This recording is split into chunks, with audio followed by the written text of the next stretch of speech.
All right, everyone, going to be getting into the Week 6 lineup builder here for DraftKings. Touching on all my favorite plays, fades, values, and stacks. Let's go ahead and get into it. So going to be starting out with the stacks as I always do.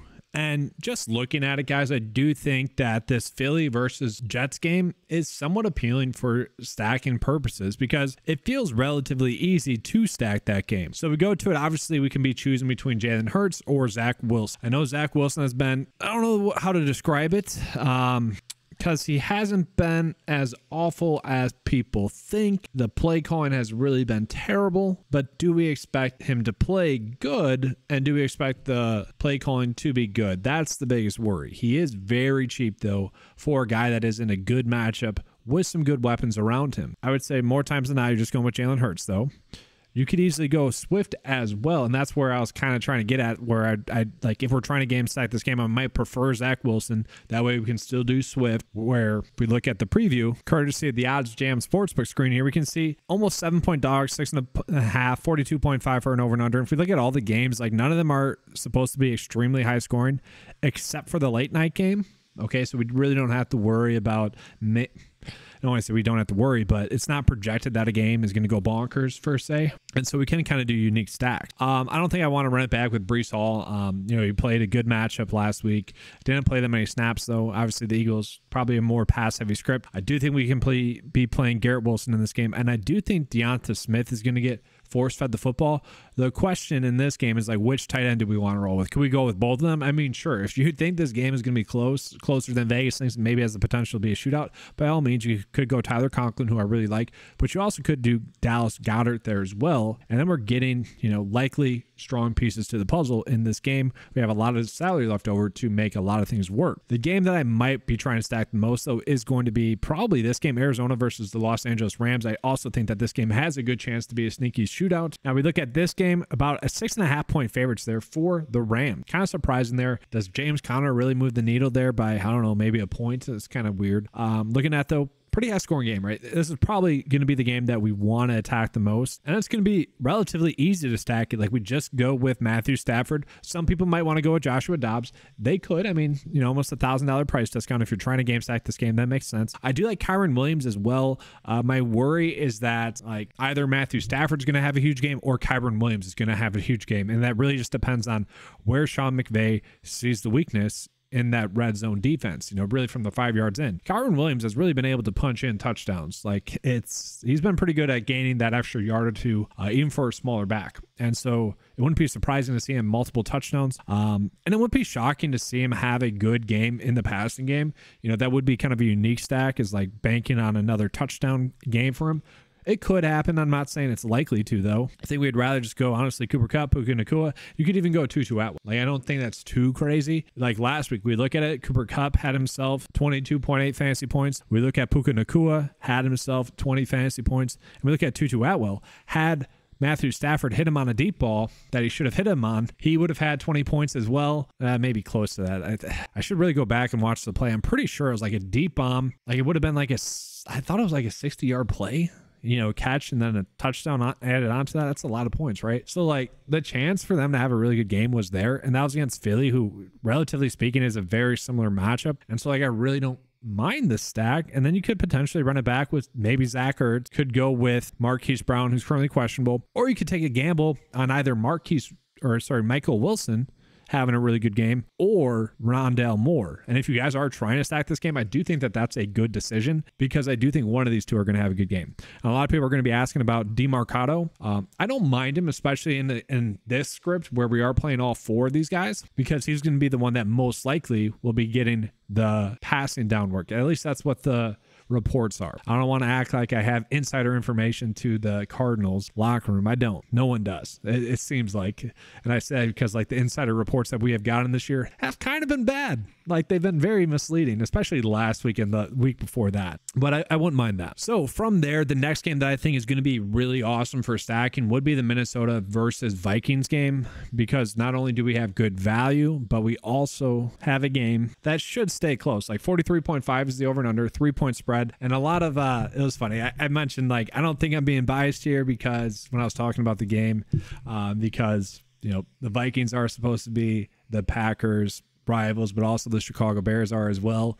So some Bears fans felt like I was picking on them, especially with how I was mentioning how Justin Fields looked. I didn't think I was being biased there. It is what it is. Like, I don't think I can be biased when I'm talking about those two teams. That being said, I do think that this is a great stacking opportunity. So what I said was, like, Justin Fields had such a weird game last week where he made more bad plays. I shouldn't say that. More bad throws than he did great throws. Like, really all he had to do was get the ball to DJ Moore, and he had himself a really good game. And now that's partially due to Luke Getsy, the OC, and whatever the head coach, putting together a good game plan and really game scheming wide open plays.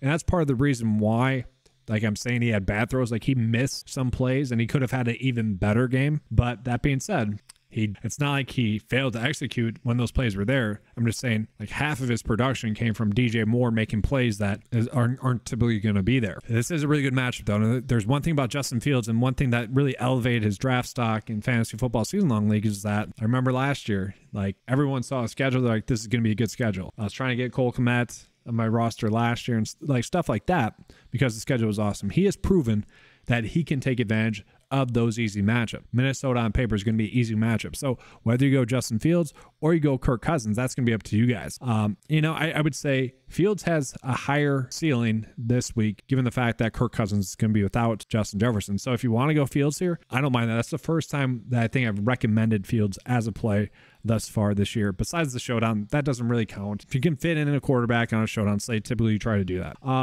Running back wide, Madison, I don't know how to feel about Alexander Madison because he has definitely looked good really the last 3 weeks, but Carolina, Los Angeles, those are two matchups that you should look against. And I just said about Justin Fields how he's been able to take advantage of good matchups and hasn't really looked good in tougher matchups. Kind of in Madison as well. A lot of people were like worried about him because he didn't look good stat wise against Philly and TB, and I'm like, well, watching it doesn't exactly seem that way. Had a good game against Los Angeles, barely missed out on getting the yards bonus against Carolina, was able to get a touchdown last week against KC. Now gets a pretty good matchup there against the Chicago Bears. Now I know Cam Akers is there and he's been surprisingly good as well, but Madison is still going to be the RB1.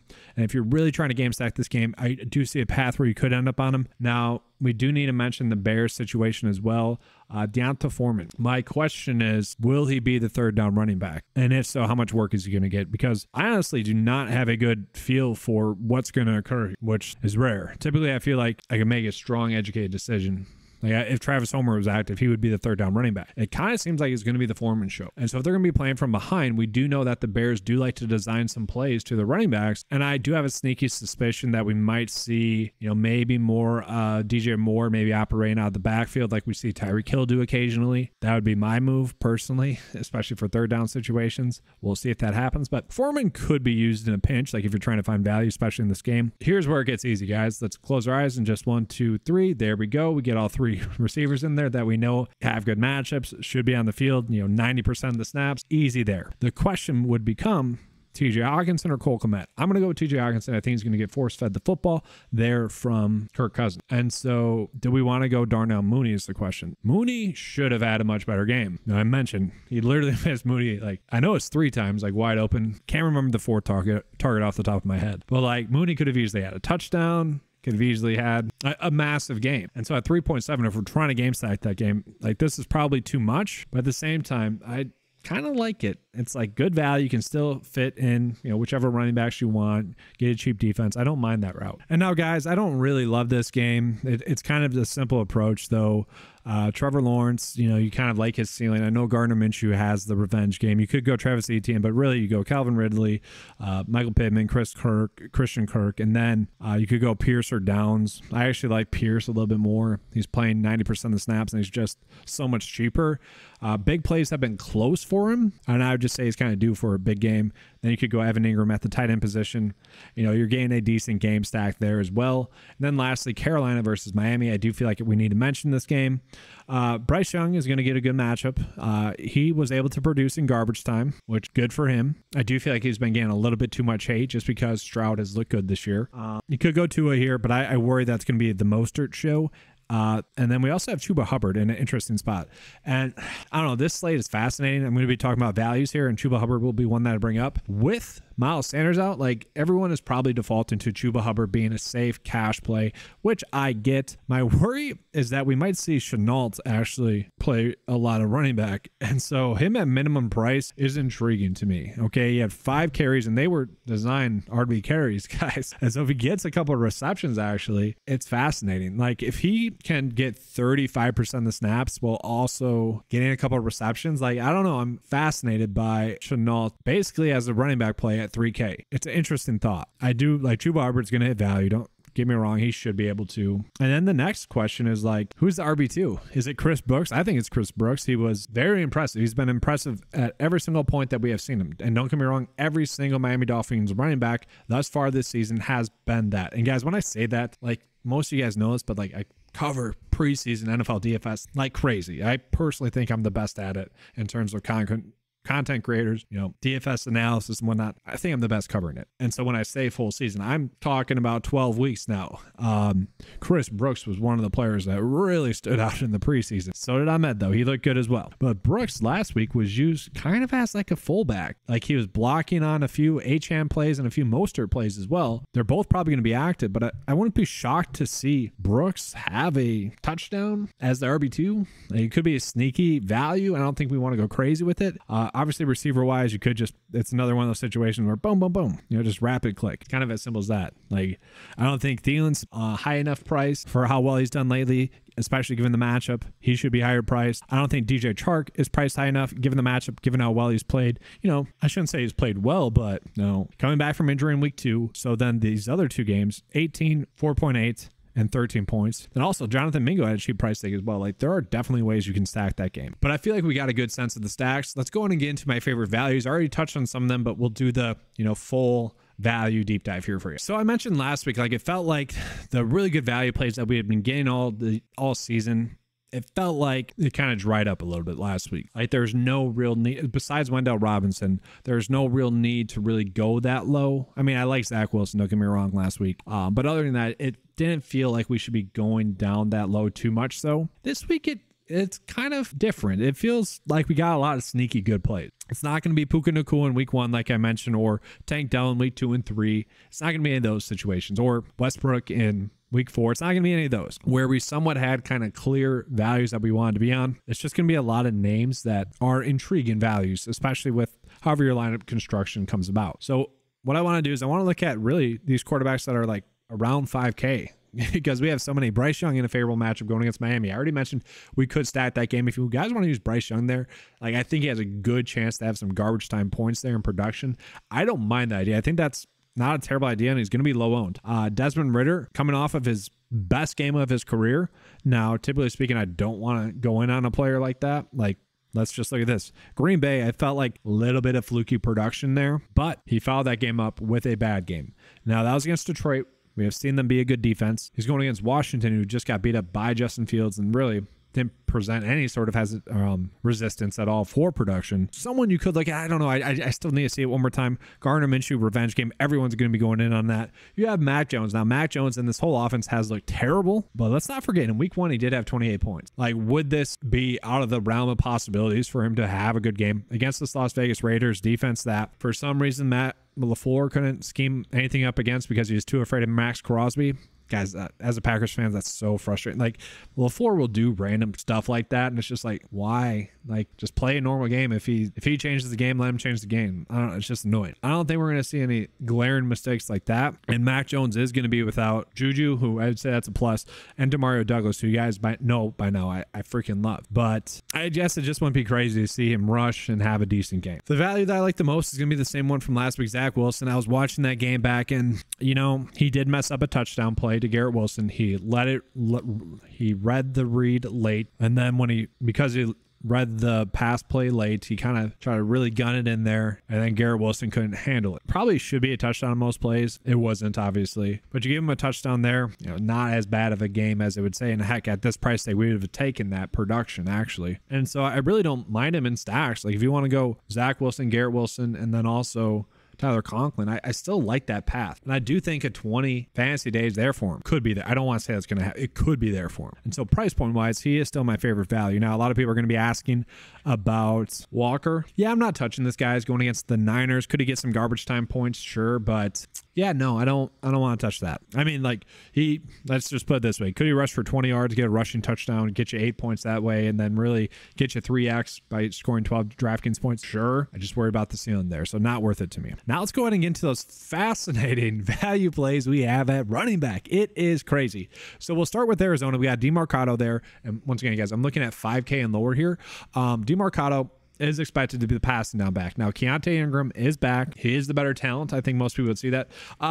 DeMarcado had one good play, I would say. The rest of them kind of just looked like another guy. Was not, I hate to say it, was not really impressive. Kind of ran soft. Very easy to take down. But all in all, he did display good vision, did display the ability to make the plays when they are there. And I do think he could be a good pass down weapon for them. And so in a game where they are projected to kind of get blown out, I do think he could have a big game. That possibility is there, where he gets 5 catches for whatever 50 yards or something stupid like that. That could happen. I don't think we need to be playing him though, because we have other pretty solid value. I feel like Tyler Algier is always someone we got to mention when we're talking about that stuff, unfortunately. And it's weird. We have, like, let's say you wanted to play Tyler Algier, that'd be a positive game script for the Falcons are playing with the lead, and then you could actually play Gibson, who does become a better play pass catching wise. I don't want to play either of those two, though, FYI. We have Ahmed there. I already kind of mentioned this. I kind of think it's going to be Chris Brooks. Now, whichever one, we're probably going to get that news before kickoff, hopefully, right? Fingers crossed. It is the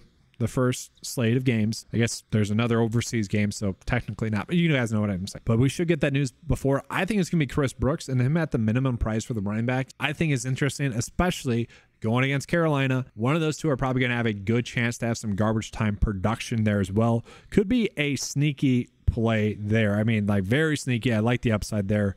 I do think it's worth, honestly, 5%. Like, if we get that news that it's going to be Chris Brooks as the RB2 behind Mostert, yeah, 5% of him, I think that presents some GPP winning upside. We know that Gibbs is going to be out again in this game. So someone like Craig Reynolds, who looked pretty good, we're probably not looking at, don't get me wrong, but maybe if this game stays close, he might get some passing down work. Really, the easy values are going to be Foreman. Should be a safe play for you guys. If you're looking for like 9 DraftKings points, he could do it. Maybe he scores a rushing touchdown. He is kind of a bulldozer.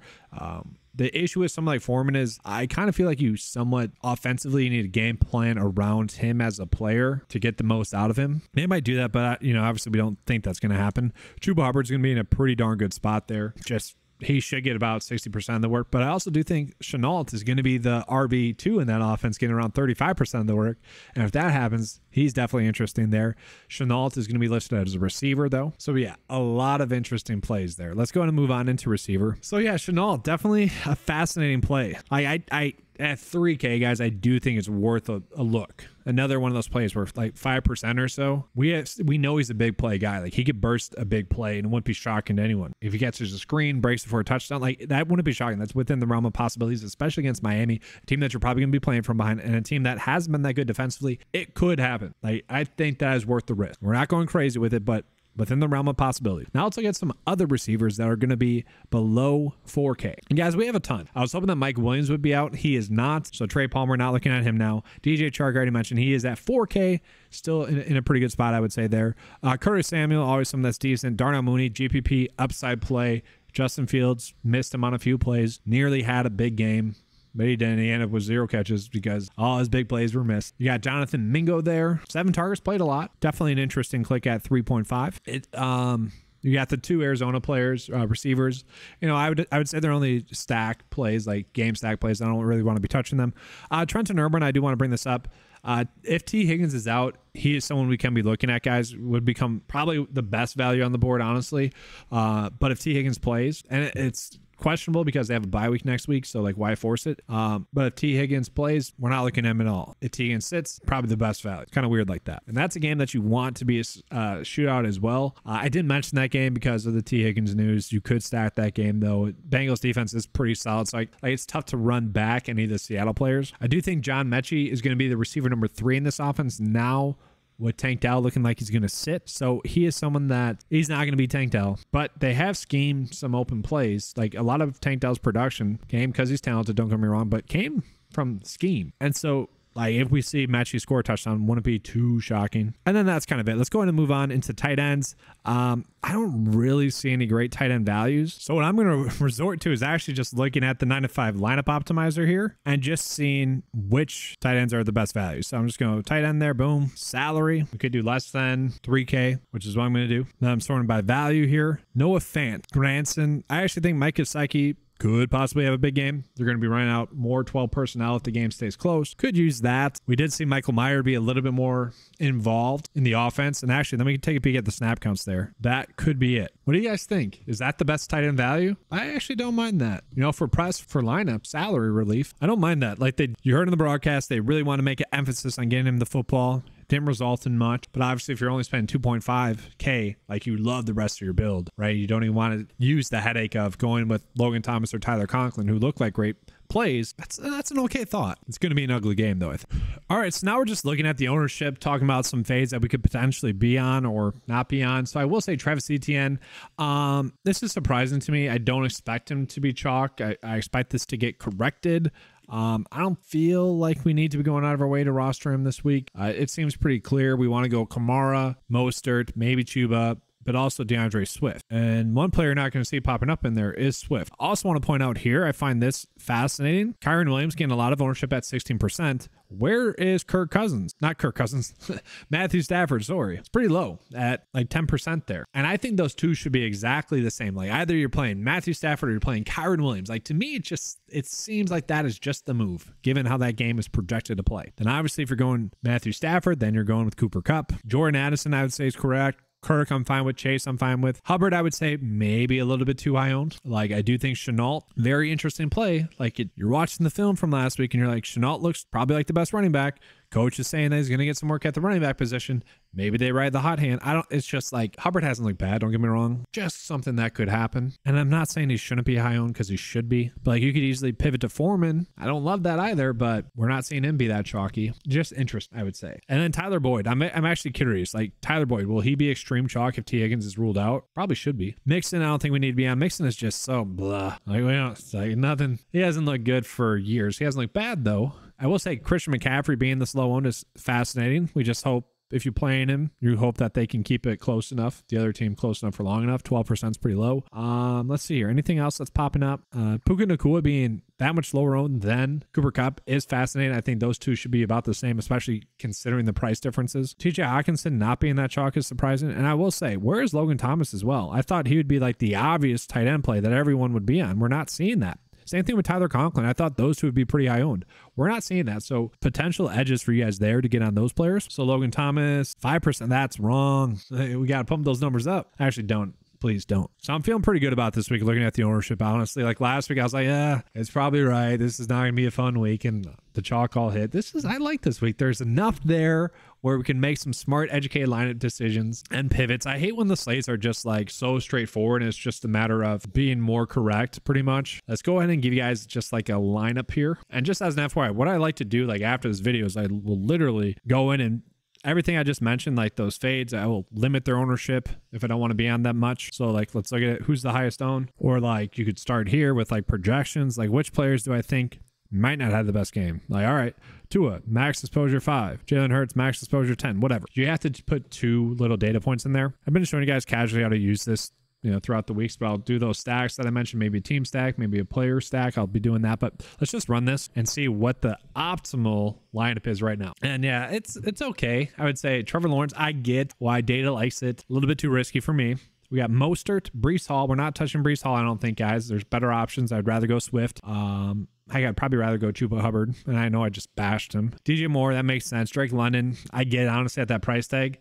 I was doing my props video, and his prop line is at 9.5. The data actually likes the over, so let's say like 10 DraftKings points. Pretty good there. Kyle Pitts, no, I don't like it. I'd rather go Conklin. I'd rather go Logan Thomas. Marquise Brown, again, I'm fine with that. Panthers D, whatever. 0. Can they do it? Maybe. And I will say, guys, last week was a good example of why I just don't care about defense or spend time on it. The Giants were the minimum price. They were like 2% owned. And I'm scoring double-digit points because they score a touchdown. Like, yes, can you predict it? Sure, but it's the least predictable of any position.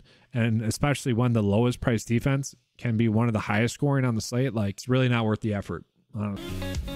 But that's going to be all for this video. Hopefully you guys enjoyed the coverage. If you guys want access to some of these NFL DFS tools, as well as the prop tools or fantasy golf tools as well, I actually took down a showdown. Round 2 showdown. Woohoo! Using my tools. So they're pretty awesome, the golf tools. Pat on the back there. But you guys get access to that for just $10 a month. So if you guys want to, check it out. Join 9 to 5. That's going to be all for today's video. Thanks for watching as always. Let's keep cashing.